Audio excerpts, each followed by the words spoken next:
Tentang penentuan harga pokok variabel ya. Waktu pertemuan pertama diperkenalkan tentang akuntansi manajemen, definisinya, kemudian juga dijelaskan tentang perbedaannya dengan akuntansi keuangan, dan juga dijelaskan tentang pengambilan keputusan gitu ya. Nah, memang bidang akuntansi manajemen ini berkaitan dengan fungsi-fungsi yang ada pada perusahaan ya. Fungsi manajemen ya. Kalau fungsi manajemen itu planning, organizing, actuating, dan controlling, di mana keempatnya itu tidak lepas dari proses pengambilan keputusan. Nah, untuk bidang akuntansi manajemen sendiri dalam konteks ya mata kuliah yang dipelajari itu adalah untuk perusahaan manufaktur ya, di mana di dalam operasionalnya perusahaan manufaktur ini akan terlibat banyak pengambilan keputusan yang berkaitan dengan unsur biaya ya. Makanya juga pernah dijelaskan mestinya di dalam mata kuliah akuntansi biaya itu bidang yang bersinggungan dengan akuntansi biaya itu adalah akuntansi keuangan dan akuntansi manajemen. Akuntansi keuangan itu adalah proses penyusunan laporan keuangan yang nantinya laporan itu akan digunakan oleh pihak eksternal perusahaan. Jadi di akuntansi biaya menyuplai informasi tentang perhitungan harga pokok produksi. Ya, tujuannya adalah digunakan untuk menentukan harga pokok penjualan.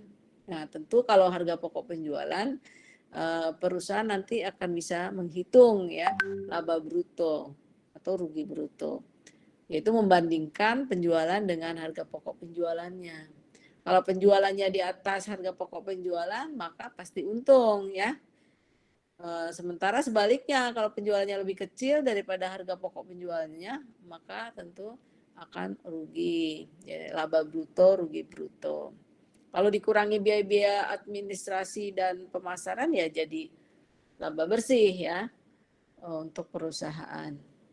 Nah, itu akuntansi keuangan. Nah, di akuntansi manajemen, informasi dari akuntansi biaya ini digunakan oleh pihak manajemen perusahaan dalam mengambil keputusan ya yang bersifat keuangan. Nah, dari laporan yang disusun oleh bidang akuntansi biaya, data-data itu nanti akan dipergunakan dengan cara menggunakan data tersebut dengan metode yang tepat ya, yang cocok untuk pengambilan keputusan perusahaan terkait dengan kegiatan operasional perusahaan itu. Nah, salah satu informasi yang dipergunakan nantinya untuk pengambilan keputusan adalah tentang penentuan harga pokok variabel. Ya, kalau berdasarkan akuntansi biaya yang terkait dengan pelaporan keuangan untuk pihak eksternal, perhitungan harga pokok produksi itu menggunakan metode yang disebut full costing, yaitu menghitung harga pokok produksi dengan menjumlahkan seluruh biaya yang terjadi, ya seluruh biaya yang dikeluarkan untuk kegiatan produksi dalam menentukan harga pokok ya produksi tersebut. Tapi kalau metode lainnya yaitu metode harga pokok variabel, ini adalah perhitungan biaya produksi ya yang dilakukan oleh pihak manajemen perusahaan dengan menjumlahkan seluruh biaya-biaya variabelnya saja ya dalam menentukan harga pokok, itu disebut dengan variable costing atau penentuan harga pokok variabel, penentuan harga pokok berdasarkan variabel, biaya variabel. Minggu lalu kita sudah bahas ya memisahkan biaya semi ke dalam biaya tetap dan variabel. Nah, inilah salah satu manfaatnya. Jadi ketika kita sudah pure ya, menentukan berapa biaya tetap, berapa biaya variabel, kita bisa memanfaatkannya untuk menyusun pelaporan harga pokok produksi variabel. Nah, untuk apa harga pokok produksi variabel ini disusun? Ya, karena tadi tujuannya untuk penyajian ya harga pokok, laporan harga pokok bagi pihak internal perusahaan, terutama pihak manajemen, maka tujuannya itu adalah untuk pengelolaan, pengambilan keputusan ya. Beberapa pengambilan keputusan yang bisa dilakukan ya dengan mengambil biaya variabel ini atau menentukan harga pokok variabel ini misalnya adalah penentuan berapa besarnya break even point ya. Untuk penentuan penetapan berapa besarnya margin kontribusi perusahaan. Ya. Misalnya juga untuk menentukan cost profit volume ya yang terkait dengan penentuan atau pencapaian target laba. Nah, salah satunya hari ini kita pelajari adalah yaitu menyusun laporan harga pokok variabel ya, variable costing. Nanti kalau sudah ada variable costing banyak ya manfaat yang bisa diterima oleh perusahaan untuk pengambilan keputusan yang membutuhkan laporan berdasarkan variable costing. Nah, apa saja nih pelajari hari ini? Ya, pertama adalah pengertian dari penentuan harga pokok variabel. Yang kedua adalah pentingnya konsep harga pokok variabel. Kemudian elemen biaya yang termaksud harga pokok produk. Keempat, tujuan penentuan harga pokok variabel. Kelima, manfaat harga pokok variabel. Keenam adalah perbedaan konsep harga pokok variabel dan harga pokok penuh. Harga pokok penuh ini maksudnya adalah yang full costing ya. Nah, sekarang pengertiannya. Apa yang dimaksud dengan harga pokok variabel? Merupakan satu konsep penentuan harga pokok yang hanya memasukkan biaya produksi variabel saja ya sebagai elemen harga pokok produk. Jadi misalnya penentuan harga pokok produksi variabel yang elemennya hanya terdiri dari biaya variabel. Apa saja? Biaya bahan baku, tenaga kerja langsung, biaya overhead pabrik variabel gitu. Jadi yang hanya menggunakan unsur variabel. Biaya produksi tetapnya bagaimana? Kan karena di dalam produksi itu tidak hanya unsur biaya variabel yang ada ya, ada juga biaya tetap. Nah, biaya tetap ini akan dianggap sebagai biaya periode atau period cost yang akan langsung dibebankan kepada laba rugi periode terjadinya dan tidak diperlakukan sebagai biaya produksi. Jadi langsung habis ya, semua biaya tetap itu akan semua dimasukkan dalam pelaporan laba rugi tahun berjalan. Ya, kenapa dibilang semua ya? Karena seluruh biaya tetap itu termaksud BOP tetap, di mana kalau di full costing dia kan sebetulnya biaya produksi. Tapi dia apa di variable ya di full costing dia adalah biaya produksi. Nah, sementara di variable costing dia jadi biaya periode. Kalau dia biaya produksi pada variable pada full costing ya, maka kalau misalnya ada produk persediaan ya, produk yang masih belum terjual, di dalamnya melekat sebagian adalah biaya tetap, BOP tetap, biaya produksi tetap. Nah, kalau belum terjual kan dia belum bisa diakui sebagai biaya produksi yang dibebankan atau dilaporkan pada periode tersebut. Dia baru hanya masih dilaporkan sebagai bagian dari biaya yang melekat pada persediaan yang belum terjual. Jadi belum jadi beban. Nah, pada akhirnya terjadi selisih ini di full costing dia masih melekat pada persediaan akhir yang belum terjual, dilaporkan di neraca unsurnya. Tapi kalau di dalam variable costing dia tidak dianggap biaya produksi, jadi harus langsung dibebankan pada periode tersebut, ya. Jadi pasti nanti dalam perhitungan laporan laba rugi ya berdasarkan variable costing dan full costing itu terjadi selisih kalau ada persediaan. Nah, hal-hal ini yang kita akan bahas pada malam ini. Nah, sekarang bertanya kalau ada pertanyaan, sebutkan elemen harga pokok produk ya yang ada pada kursi, yang ada pada meja, setiap produk ya yang kita gunakan, terutama pada peralatan-peralatan ya yang bisa kita lihat di sekeliling kita. Ini adalah peralatan atau barang-barang yang diproduksi dengan mengeluarkan hanya 3 jenis yang bisa kita sebut. Ya, 3 jenis biaya. Yaitu biaya bahan langsung, biaya tenaga kerja langsung, dan biaya overhead pabrik. Jadi seluruh biaya produksi yang terjadi selain bahan baku langsung, raw material ya seperti kayu kalau meja, kain kalau produksi garmen. Seluruh biaya selain bahan baku langsung dan tenaga kerja langsung itu kita sebut sebagai biaya overhead pabrik ya. Jadi dengan mudah kita menyebutkan apa saja elemen dari harga pokok produk, bahan baku langsung, tenaga kerja langsung, dan biaya overhead pabrik. Ya, biaya bahan baku ini ya terdiri dari biaya bahan baku itu sendiri dan biaya lainnya. Maksudnya kalau kita membeli bahan baku, kita mengeluarkan ongkos kirimnya, itu menjadi bagian dari harga perolehan bahan baku. Ya. Nah, HP dari bahan baku ini semuanya adalah elemen dari biaya variabel. Untuk tenaga kerja langsung ya, ini dibayarkan untuk upah ya.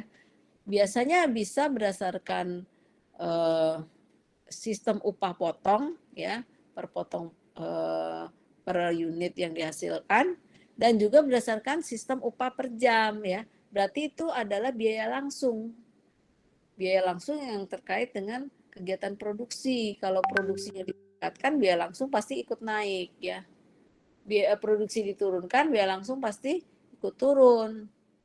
Nah, jadi kalau untuk upah itu adalah berdasarkan per potong atau per jam menjadi bagian dari elemen biaya produksi ya di dalam variable costing.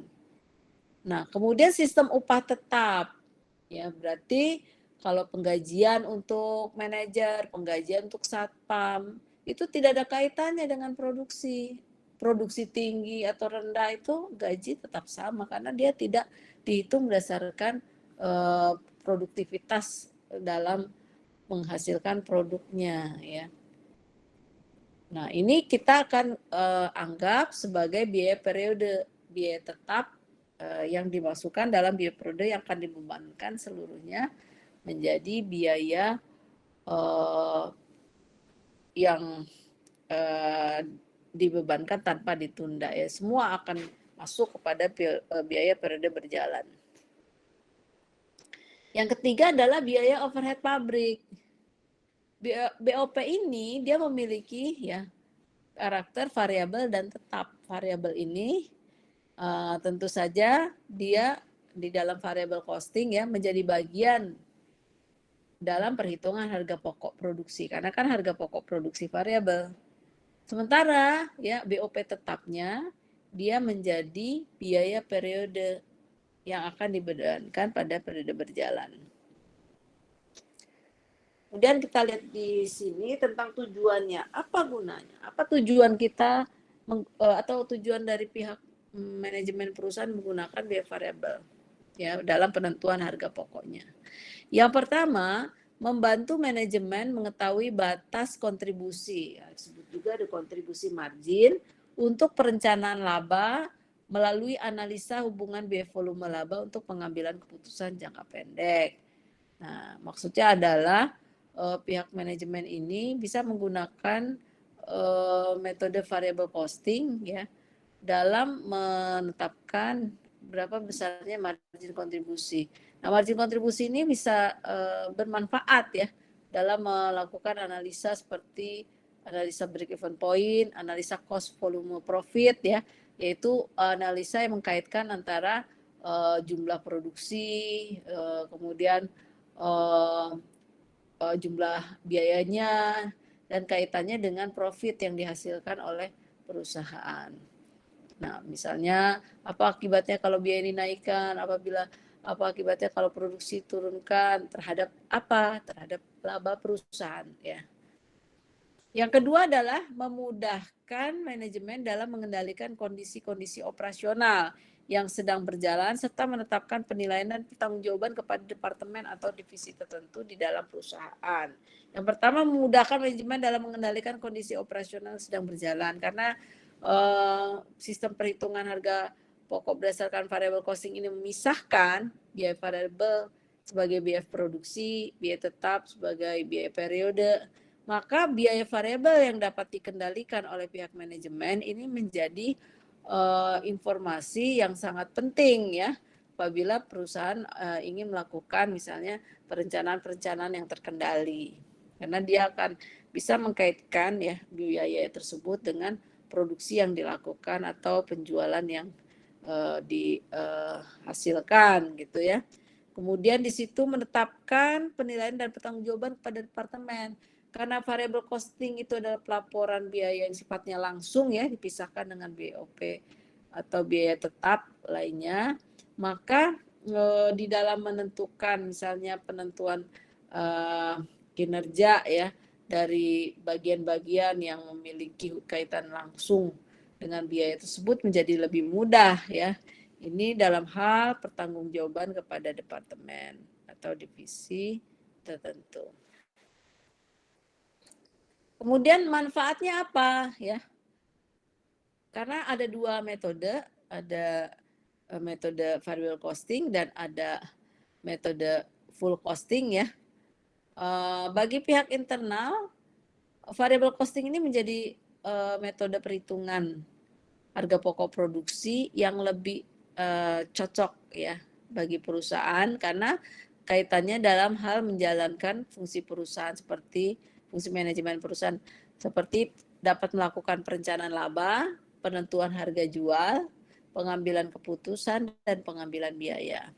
Sementara pihak eksternal dia lebih memilih ya kebermanfaatannya dari full costing dalam pelaporan perhitungan harga pokok produksi karena dengan metode full costing dapat dihitung tentukan penentuan harga pokok persediaan ya berdasarkan standar prinsip akuntansi atau standar akuntansi keuangan yang berlaku ya. Juga dapat ditentukan laba berdasarkan prinsip akuntansi yang berlaku.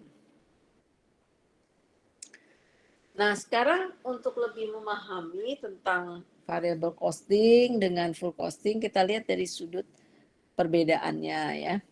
Apa saja? Misalnya tentang penentuan harga pokoknya berbeda.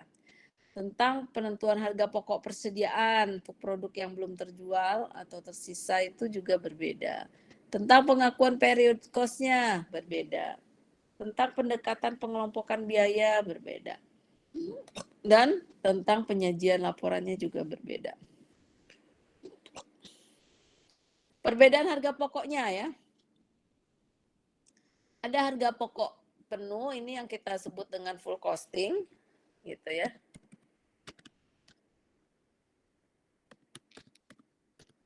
Dan juga metode harga pokok variabel atau variable costing.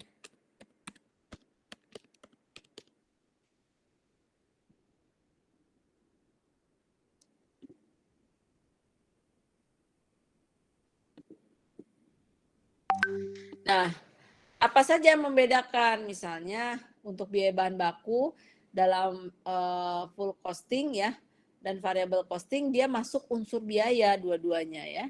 Dari dua metode tersebut sama-sama masukkan biaya bahan baku sebagai unsur biaya produksi. Termasuk biaya tenaga kerja ya dan juga biaya overhead variabel sampai di variabel saja BOP-nya.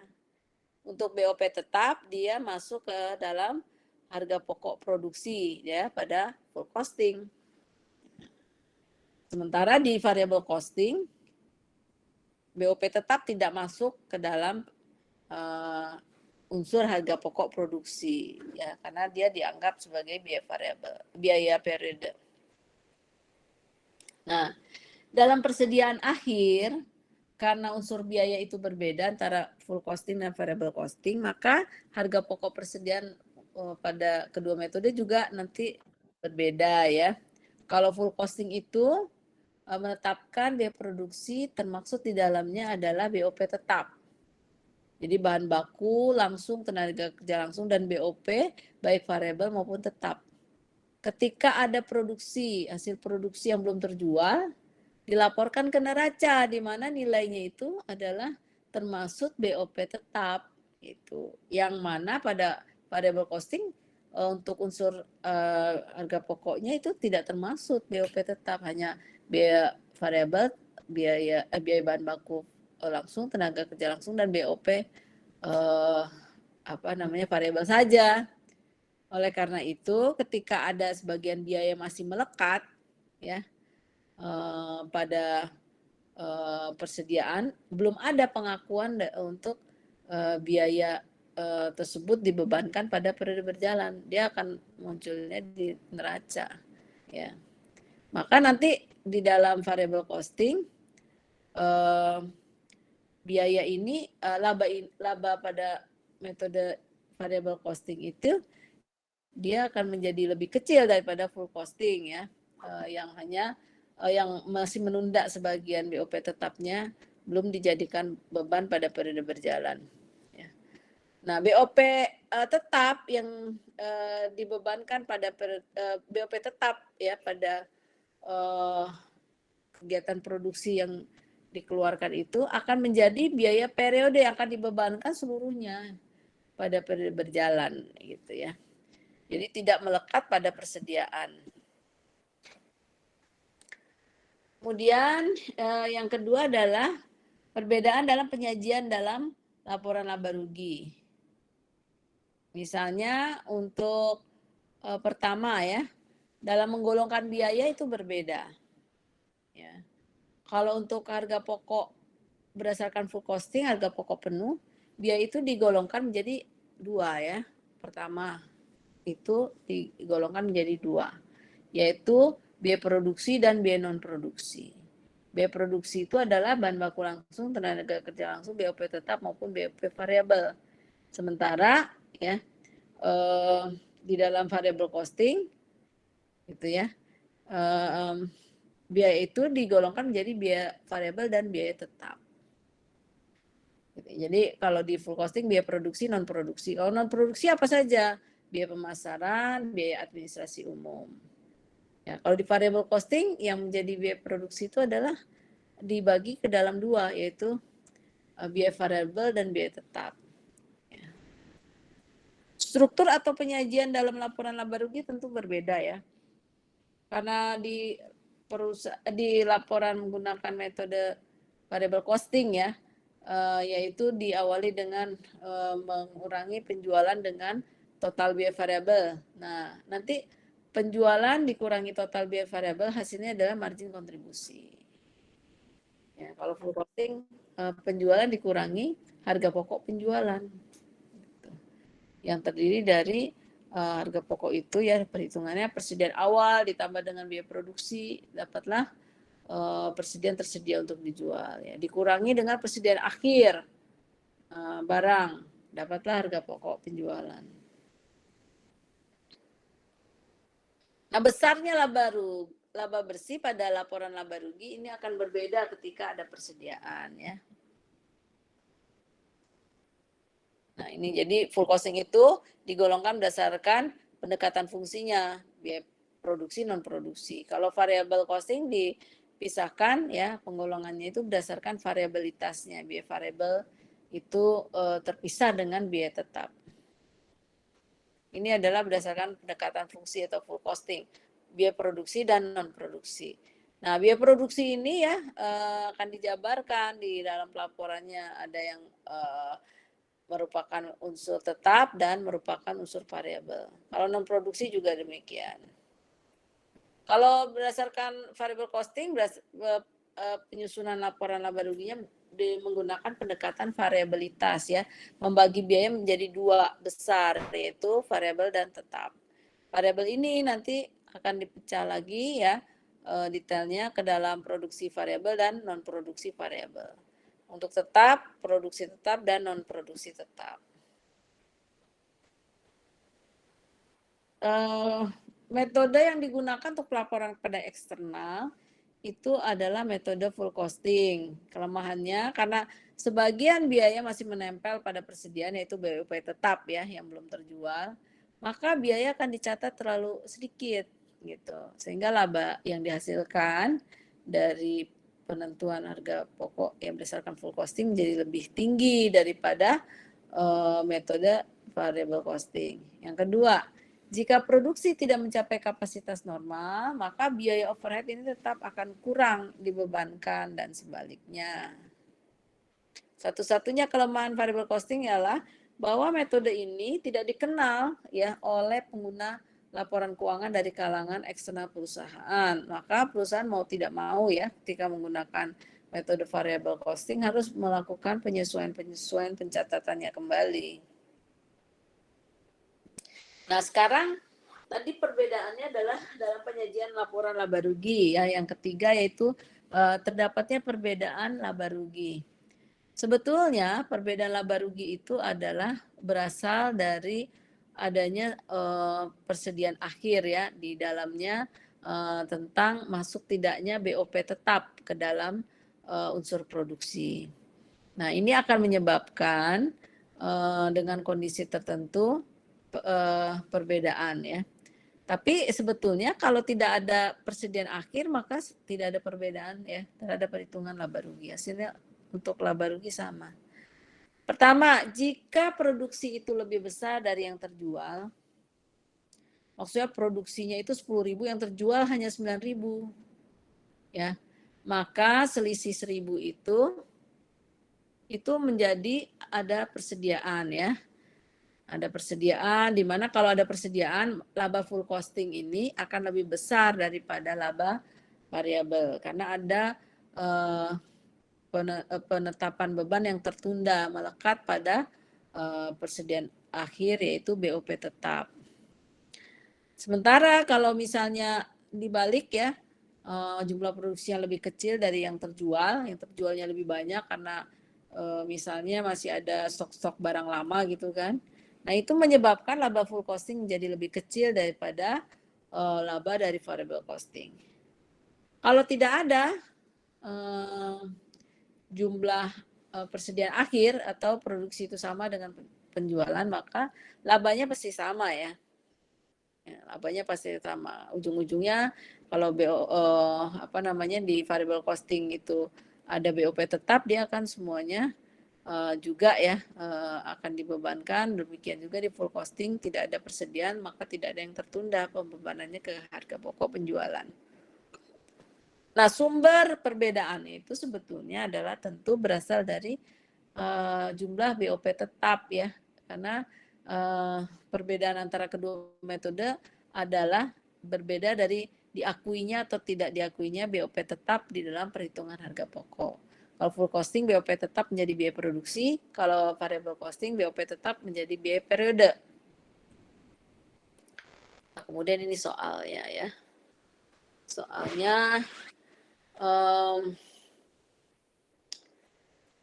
soal ini nanti akan meminta ya kalian menyusun laporan laba rugi berdasarkan variable costing dan full costing. Nah, ini karena untuk materi ini perlu pemahaman ya. Tadi yang runtutan teorinya itu ada pilihan nih mau dibahas sekarang atau nanti minggu depan lagi untuk menyelesaikan. Kalau minggu depan maksud saya nanti akan diberikan jawabannya, kalian baca-baca dulu gitu kan. Sekaligus nanti minggu depan dikasih soal latihan. Terserah sih bagaimana.